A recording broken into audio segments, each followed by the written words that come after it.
자, 오늘 이 복된 주일에 우리 하나님 앞에 나와 예배하시는, 또 가정에서 우리 함께 예배하시는 우리 사랑하는 성도님들과 여러분의 가정 위에 하나님의 크신 은혜와 복이 넘치기를 주님의 이름으로 축원합니다. 오늘은 성서일과 요한복음 2장 1절 이후에 있는 말씀, 그리고 구약 성경에서는 이사야서에 있는 말씀 두 부분을 중심으로 해서 예수님의 그 첫 표적, 예수님의 첫 표적, 우리가 너무도 잘 알고 있는 그런 말씀을 통해서 함께 은혜를 나누고자 합니다. 우리가 잘 아는 그 오지 여행가, 바람의 딸이라고 스스로 이렇게 이야기를 합니다마는 한비야, 그가 이런 말을 했습니다. 훗날 하나님 앞에 섰을 때 애썼다는 말 한마디만 들었으면 좋겠다. 훗날 하나님 앞에 섰을 때 애썼어. 이 말 한마디 들었으면 좋겠다.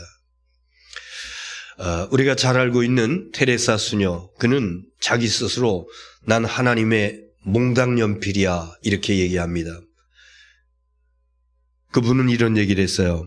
우리 모두 잠시 동안 그분의 일을 하다가 가는 것이다.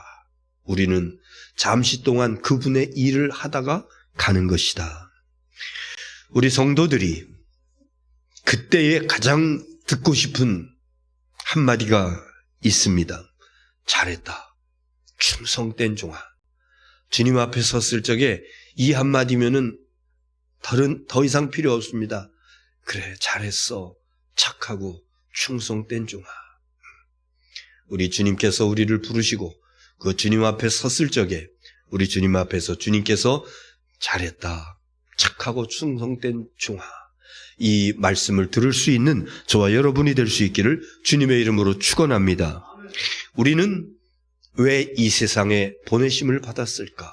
수많은 사람들 가운데서 하나님께서는 왜 이 시대에 나를 이 땅에 보내셔서 지금 2021년도 1월 지금 이렇게 건강하게 살아서 주일 예배를 드릴 수 있도록 하나님의 뜻이 뭘까? 하나님의 의도가 뭘까? 여기에는 하나님의 어떤 섭리가, 어떤 계획이 있는가?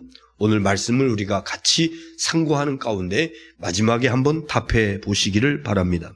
자, 오늘 본문은 지금부터 2000여 년 전에 갈릴리 가나라고 하는 시골의 작은 마을에서 일어났었던 한 혼례식의 풍경을 우리에게 보여주고 있습니다. 가나, 성경에 잘 등장하지 않는 그런 이름입니다. 이스라엘을 세 부분으로 나눠요. 남쪽, 그 다음에 중간 부분, 그 다음에 북쪽. 이스라엘은 우리가 잘 아는 대로 커다란 호수가 두 개가 있죠. 남쪽에 있는 호수는 이거는 바다라고 얘기해요. 사해라고 얘기합니다. 북쪽에 있는 호수는 갈릴리 호수인데 그것을 때로는 갈릴리 바다라고 불러요. 얼마나 큰지. 그래서 북쪽에 있는 그 갈릴리 호수를 중심으로 한 지역을 갈릴리 지역이라고, 그리고 맨 밑에 사해가 있는 그 남쪽의 그 부분을 유다 지역이라고, 그리고 갈릴리와 유다 중간에 있는 지역을 사마리아라고, 이렇게 이스라엘의 세 지형으로 나눠지는데 오늘 본문에 나타나고 있는 가나라고 하는 곳은 갈릴리 위에 그 갈릴리 호수가 있는 거기서부터 왼쪽으로 약간 떨어져서 밑으로 있는, 그리고 예수님의 어린 시절을 아버지 목수의 일을 도우면서 어린 시절을 사셨던 그 갈릴리에서 불과 한 10여 리, 한 4km 정도 되는 그런 거리에 있는 곳이 바로 가나. 이 갈릴리 가나의 조그만 동네입니다. 시내가 아니에요. 조그만 동네에 거기에서 결혼식이 벌어지고 있었다. 그 당시에 작은 동네에는요, 뭐 이렇게 재미있는 이벤트가 거의 없습니다. 그래서 혼례식이라고 그러면은 전 마을이 떠들썩하게 축제를 벌이는 이제 그런 그 행사입니다. 유대 당시의 유대인들의 그 결혼식 그 풍습을 보면은요, 총각 처녀가 서로 이렇게 알게 되고, 그리고 이제 장례를 함께 결혼할 것을 이렇게 서로 어느 정도 이렇게 주고받고 이런 다음에 남자가 그 여인에게 포도주를 한 잔 줍니다. 주면서 이런 말을 한다고 그래요.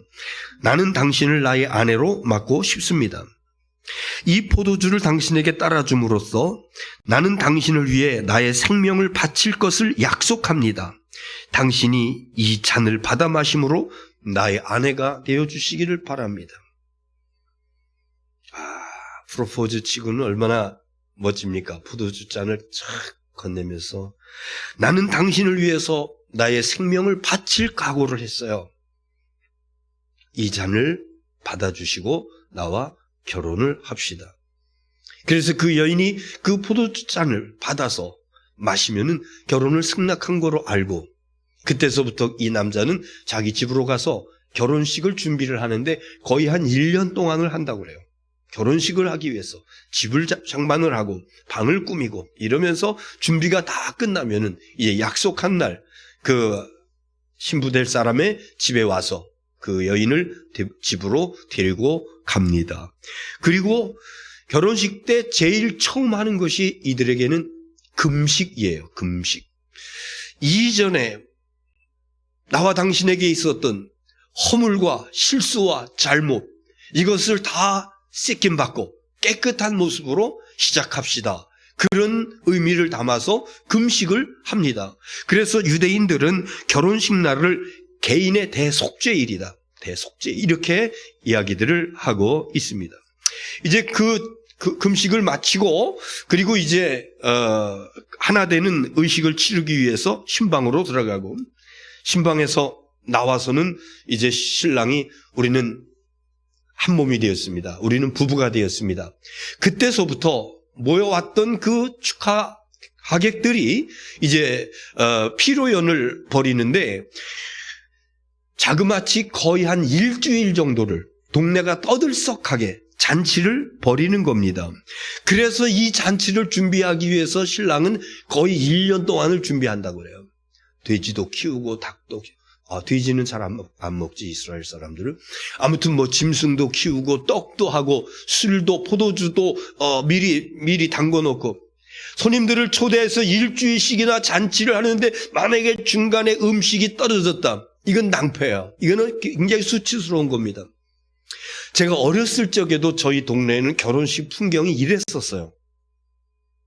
큰 그 마당에 하얀 동네에서 공동으로 사용하고 있는 천막을 쳐놓고 며칠 전부터 동네 아주머니들이 그 집에서 음식을 장만하는데 돼지를 잡고 떡을 하고 술은 이미 뭐 거의 한 달 전에 담가놓고, 요즘처럼 무슨 뭐 양조장이 이렇게 흔한 그런 시대가 아니었기 때문에 그래서 거의 그냥 이렇게 집에서 담궈서 했어요. 그러면은 무슨 뭐 전을 붙이고 뭐 하고 기름 냄새 이런 것이 며칠씩 그냥 동네에 쫙 퍼져나가고, 그리고 그 울타리 너머로 담 너머로 음식이 왔다 갔다 하면서 아이들을 먹이려고 엄마들이 막 나눠주고 하는 이러한 진풍경들이 있었는데, 이스라엘은 그거보다 더 했던 거예요. 결혼식을 일주일씩 하니까. 아마도 예수님이 잘하셨던 그 동네에서 한 4km 정도 떨어진 곳에 있는 곳이었고, 예수님 어머니와 예수님도 초대를 받았다고 하는 것을 보아서 아마도 친척집이 아니었을까, 이렇게 생각을 합니다. 그런데 큰일이 생겼어요. 갑자기 혼주가 안절부절 못하고, 나중에 그 마리아가 보니까, 예수님의 어머니 마리아가 보니까 잔치가 막 무르익어 가는데, 그런데 술이 떨어진 겁니다. 그래서 낭패, 이 분위기 가운데 예수님의 어머니 마리아는 예수님을 알지요. 육신의 아들이긴 하지만은, 그러나 세례 요한에게 세례를 받을 때 하늘로부터 이는 내 사랑하는 아들이요 내 기뻐하는 자라 라고 하는 비둘기같이 성령이 임하면서 들려주었던, 그리고 요한이 그 예수님을 향해서 세상 죄를 지고 가는 하나님의 어린 양이라고, 나는 그분의 풀기도 감당하지 못하게 이런 것들을 들어서 다 알고 있는 어머니가 이때 예수님이 뭔가 할 수 있을 것이다. 그래서 큰일 났대. 포도주가 떨어졌대. 그랬더니요, 예수님이 뭐라고 대답하십니까? 요한복음 2장 4절 말씀 한번 보세요. 4절. 자, 시작. 예수께서 이르시되 여자여 나와 무슨 상관이 있나이까? 내 때가 아직 이르지 아니하였나이다. 우리 한국 정서로 볼 적에 자기 어머니에게 여자여 나와 무슨 상관이 있나이까? 여자여 라고 부르는 것이 이게 감정이 안 맞아요. 귀에 잘 자기 어머니한테 여자여? 어떤 성서학자는 이것을 예수님은 이제 공생애를 시작했기 때문에 공적인 그런 일들을 감당하는 그런 하나님의 그 아들로서 시작됐기 때문에 이렇게 부를 수도 있다. 이렇게 얘기하는 사람도 있습니다만은 그러나 더 정확한 해석은 헬라어 단어 가운데 귀나이라고 하는 단어가 있는데 이것은 그 당시에 여성을 부를 적에 가장 극존칭으로 부르는 단어가 여자여, 귀나이라고 하는 단어를. 예수님은 이 단어를 또 한 번 쓰셨어요. 여자여, 자기 육신의 어머니를 향해서 여자여 이래 불렀습니다. 언제냐 하면은 십자가에서 돌아가시기 전에 거기 사랑하는 제자 요한이 있고 어머니 마리아가 눈물 흘리면서 피 흘리고 있는 아들을 보고 예수님 눈에 딱 띄었어요. 그래서 어머니에게 얘기합니다. 여자여, 아들이니이다. 요한을 가리키면서 여자여, 아들이니이다. 극존칭, 귀나이, 극존칭의 단어를 예수님께서 2번 쓰신 것을 볼 수가 있습니다. 내 때가 아직 이르지 아니했습니다. 그랬더니 그 마리아는 그 예수님의 말씀을 들었는지 안 들었는지 신경 쓰지 아니하고 하인들에게 얘기해요. 뭐라고 말씀하시든지 그대로 행하라고. 예수님은요, 그 말씀이 떨어지기가 무섭게 말씀을 하시죠. 오늘 본문을 기록하고 있는 사도 요한은 그 잔치집의 풍경 가운데 돌 항아리 이야기를 하고 있습니다. 큰 돌 항아리 6개가 놓여져 있다. 그런데 이것은 유대인의 결례를 따라서 이래요. 유대인의 결례.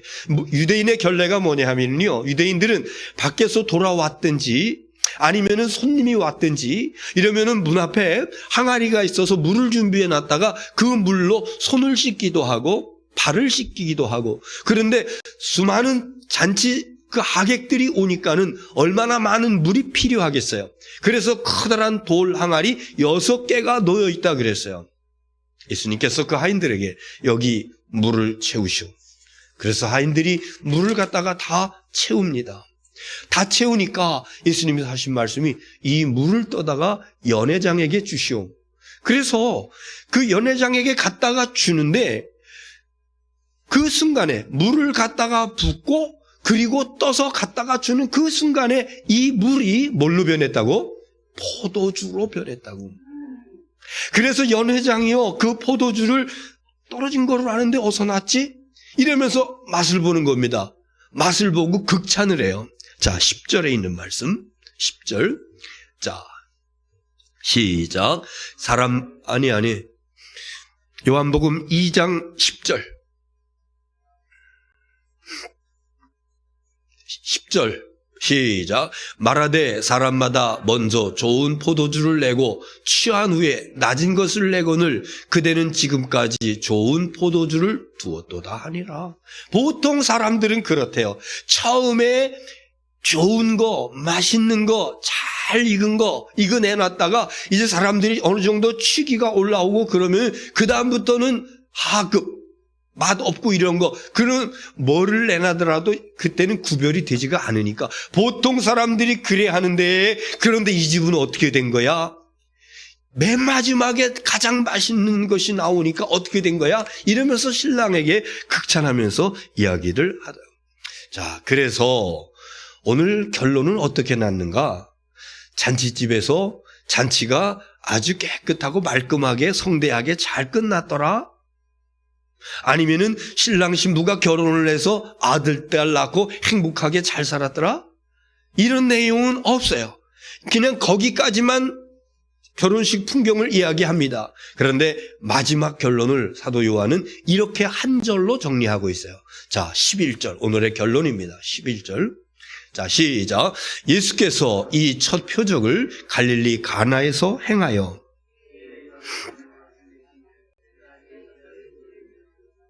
그의 영광을 나타내심에 제자들이 그를 믿으니라. 갈릴리 가나에서 예수님의 첫 표적, 물로 포도주를 만드시는 이 사건, 내 결론이 뭐냐? 기적이 일어났어?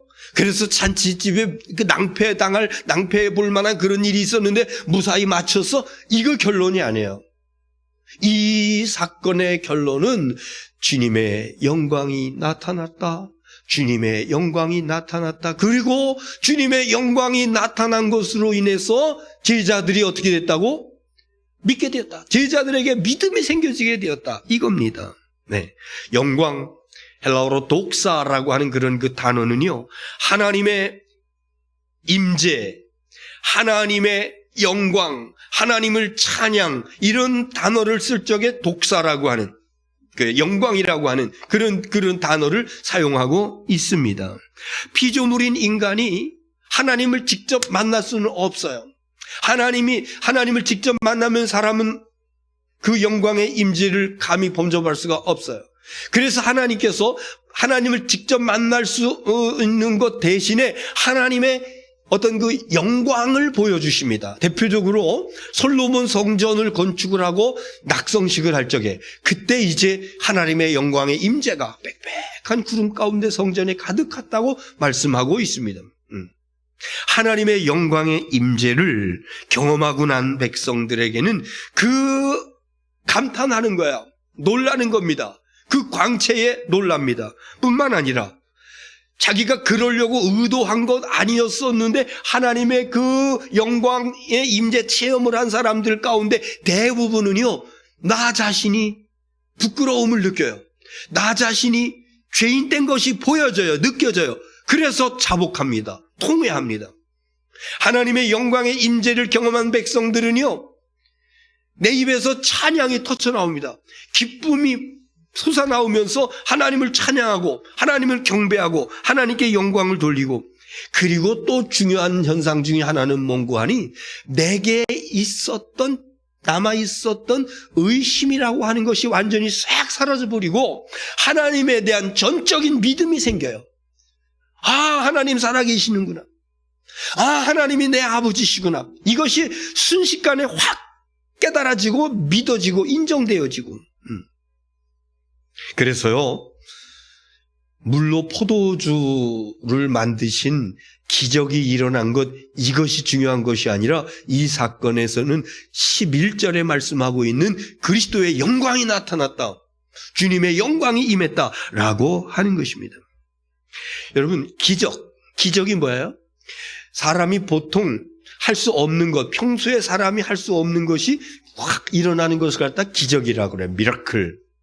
성경에서도요, 이 기적은 하나님의 사람들을 통해서, 선지자를 통해서 일어나기도 하고 그랬어요. 그런데 이 기적은요, 무당들을 통해서도 일어났어요.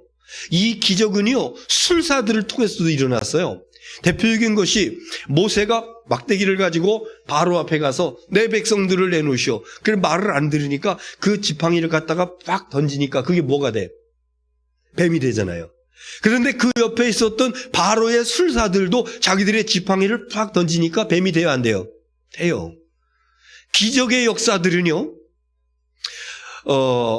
저쪽에 경상도에 가면은 어느 모 절에 그 비석이 있는데, 우리나라에 큰 일이 일어날 때만 되면은 그 비석에서 뭐가 나온다고?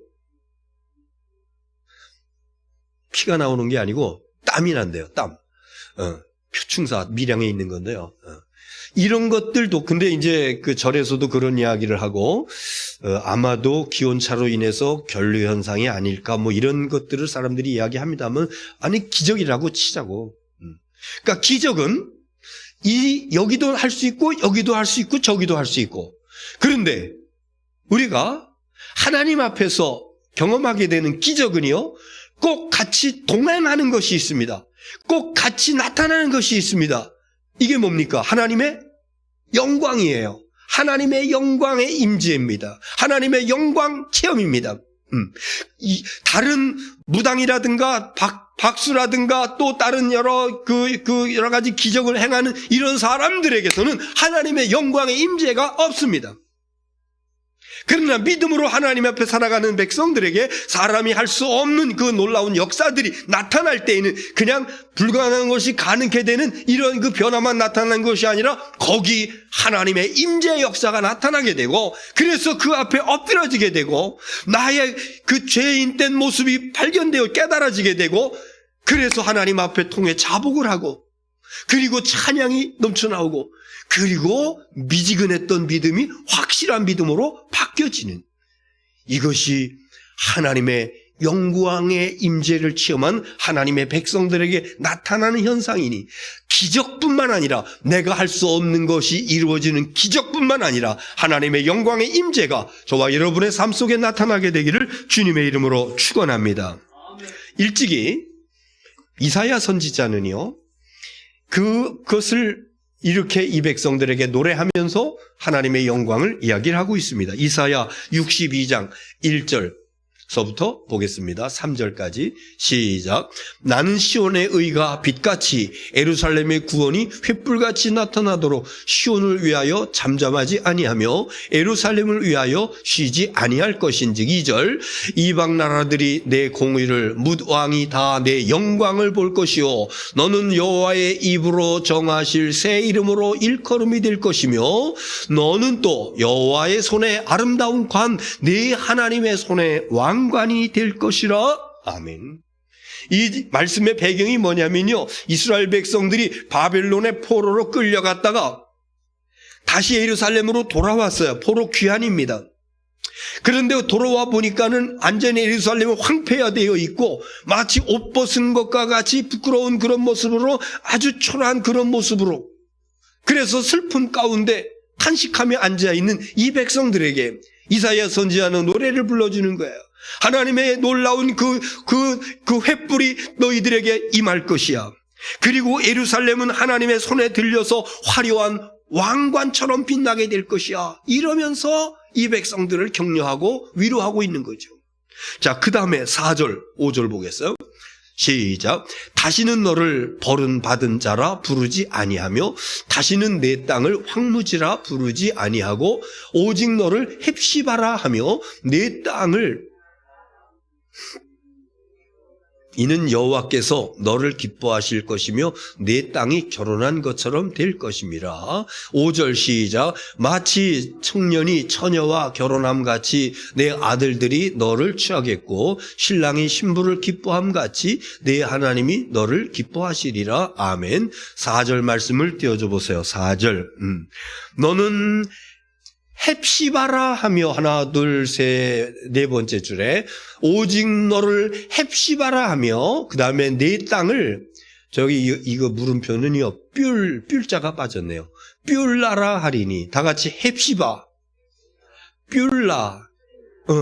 이 단어의 뜻이 뭐냐면, 헵시바라고 하는 것은 내 기쁨이 너에게 있다. 내 기쁨이 너에게 있다. 너희는 내 기쁨의 대상이다. 이게 헵시바예요. 하나님께서 이스라엘 백성들을 바라보면서 너희는 내 기쁨이야. 너희들은 내 기쁨의 대상이야. 그리고 뷸라라고 하는 것은 결혼한 여인. 너희는 나와 결혼을 했어. 이렇게까지 말씀해 주시니까. 그래서 너희들은 내 기쁨의 대상이야. 나와 결혼했어. 여러분, 교회가 뭡니까? 교회는 예수 그리스도의 신부, 주님과 결혼한, 이것이 바로 우리 성도들이요, 우리 교회인 줄로 믿습니다. 그래서 예수님께 나타났던 하나님의 놀라운 영광이 우리 믿음의 사람들에게 비춰지고 믿음의 사람들에게 임하게 될 적에 그 의미성은, 내가 너를 얼마나 기뻐하는데 너희는 내 기쁨이야. 나는 너와 결혼했어. 너는 나의 신부야. 이런 메시지, 이런 음성이 우리에게 들려지고 있는 것입니다.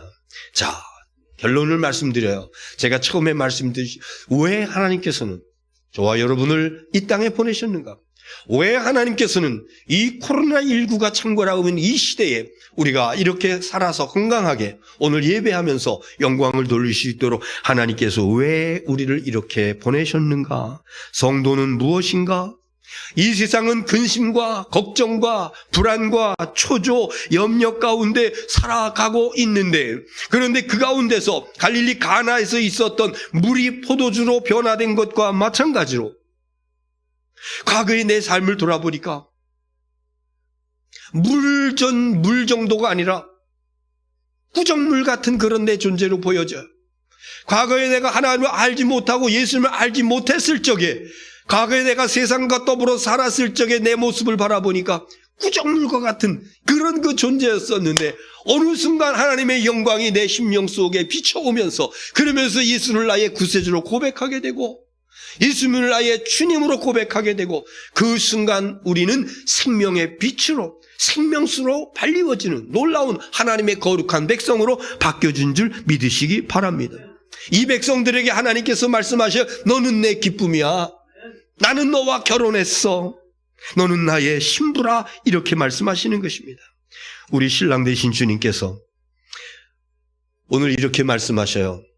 이제 내가 너희들에게 내 영광의 임재를 보여줬는데, 그래서 구정물과 같은 심령이 포도주와 같은 생명 있는 것으로 바뀌어졌는데, 그런데 그것을 너희들만 간직하지 말고 세상에 비추어라. 세상에 이 영광의 빛을 비추어라. 이렇게 말씀하십니다. 그래서 오늘 말씀의 결론은요, 어떻게 살아가야 될 것인가?